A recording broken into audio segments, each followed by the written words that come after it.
April Fools. In April 1st of 2020, they posted a new trailer for a new character, and it had a lot of just ridiculous things with the Smash invitation flying past them, and the characters increasing absurdity, like it went from Gruntilda to eventually Dr. Doke, and it ended inside the hyperbolic time chamber implying Goku or something, and in the end it was revealed that Mad Piano God, and this was really funny and awesome to see, and there was so much effort that went into this just for a dumb joke, and apparently Mad Piano was like almost fully done just for this, and of course they eventually decided to include them in the actual game as a fully playable character, and they've only done this one time, and it was pretty fucking awesome. They've never done it again since. Hurry up, will ya? This is an Easter egg with Wario on the character select screen. After you choose him, if you wait a while, like a couple of minutes, Wario will eventually blink and yell, "Hurry up, will ya?" This is, as far as I know, the only Easter egg in the game that's like this, and I love it. Master Hand Unlock. Yes, you can unlock Master Hand to play as, and the way that you do this is by completing the ever so elaborate and secretive, challenging Master Hand trials, or I mean, you just go to the character name tag entries and you create 20 of them, and Master Hand will appear underneath Link's slot as an extra character. Despite this, Master Hand doesn't appear in 12 character battle, and they're really buggy and crashy, and yeah, it's not really suggested that you actually play as them, it's just a cool little bonus to feel more complete, and we'll see if they do anything extra with this in the future. Pre 1.3.0 Young Link. So, as most people probably know, unless if you're brand new to the mod, Young Link used to be pretty different.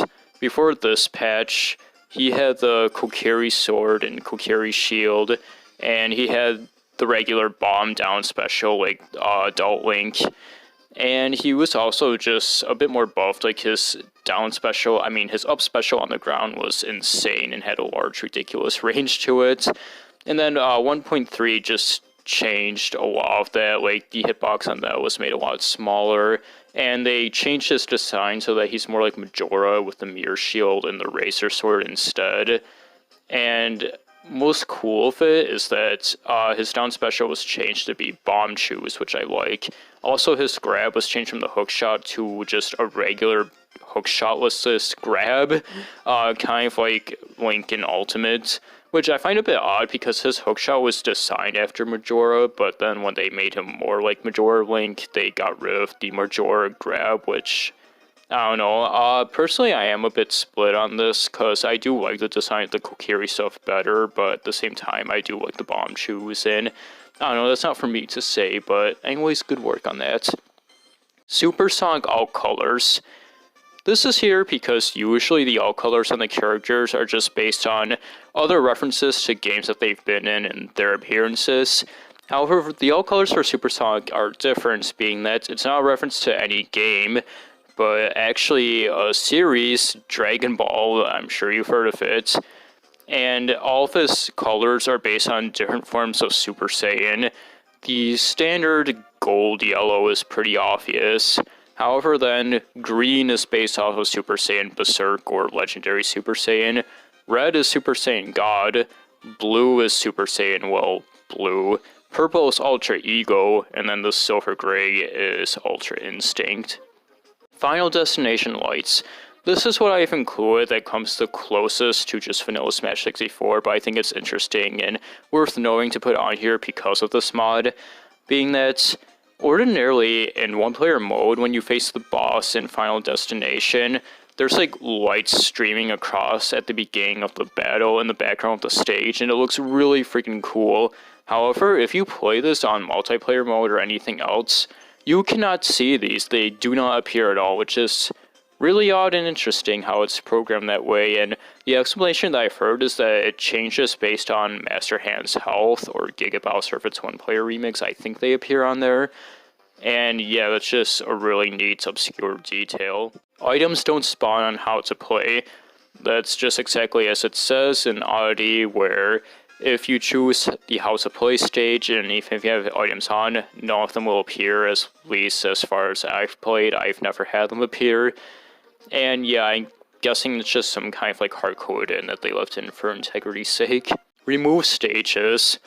So this is kind of controversial thing in there, but it's happened a few times. Being that, of course, they've removed courses from the mod and replaced them with arguably better things, or things that definitely objectively fit better. The most infamous one that was first started was the removal of Skyloft, which was there for a while, and it got replaced by a Link's Awakening stage. And then after that, similarly, the Kalos Elite Four was removed and replaced with Gym Leader Castle. And yeah, of course they fit better, and they're basically just like better looking versions of the stages that they replaced, and there's not really much reason that I've seen given for the removal of those outside of that they were shit.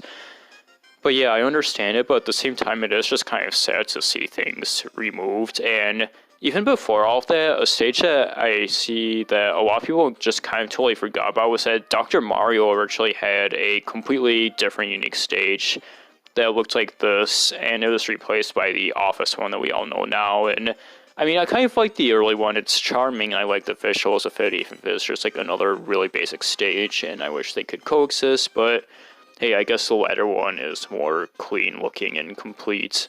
Change/updated stages. So this is a softer version of that, being, of course, that most stages went through a lot of changes since the earlier days of this mod, and some are just basically official upgrades, like with 1-et, or some stages will be just another Battlefield or Dreamland clone, but then they'll be changed to be a lot more unique, and usually said version is placed alongside with the other ones, such as with Mute City, and then most recently Kokiri Forest and Brainstar or Sibis, which I like that. I'm glad that they kept in the Battlefield forms, because I think that they're really charming, and they've been there for a long time. Like, they've got sentimental and historical significance. And then there's stuff like Big Blue, which goes through a much more drastic change, because moving parts were added in with the Wario update, and, you know, some stages just got a basic upgrade of that, like Mementos. However, Big Blue had a total overhaul of the way it was designed. OG Kitchen Island. So this is separate from all the other ones, because this is the most drastic and controversial change. When Kitchen Island first debuted, it looked like this, and it stayed that way for a few updates. However, later on it was changed to look like this version that's currently on there, and the other one's nowhere to be seen. And again, most of the explanation I've got from this, again, is just that it was shit to play on, and, you know, that's really subjective to each their own what they think that. And yes, the new one does look obviously cleaner.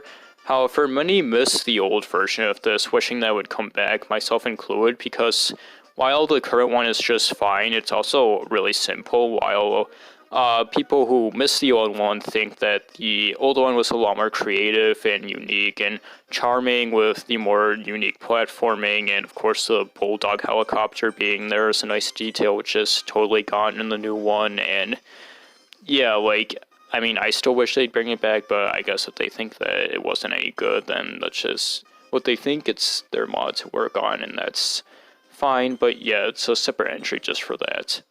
Meowth.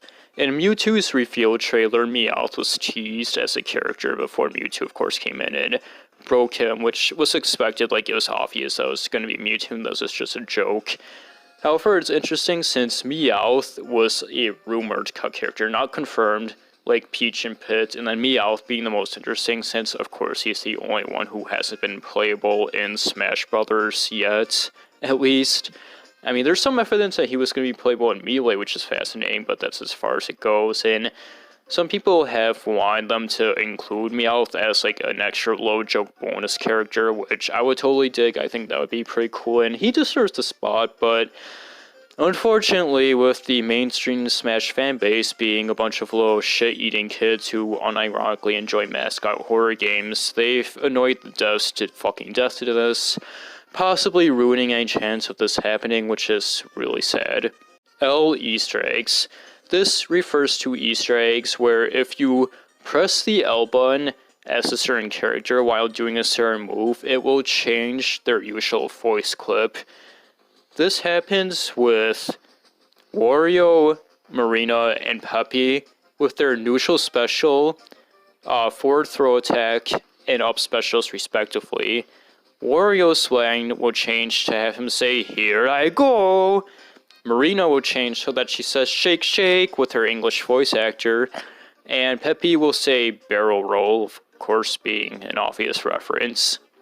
And that does it for Below the Surface. Next up is going to be In the Middle.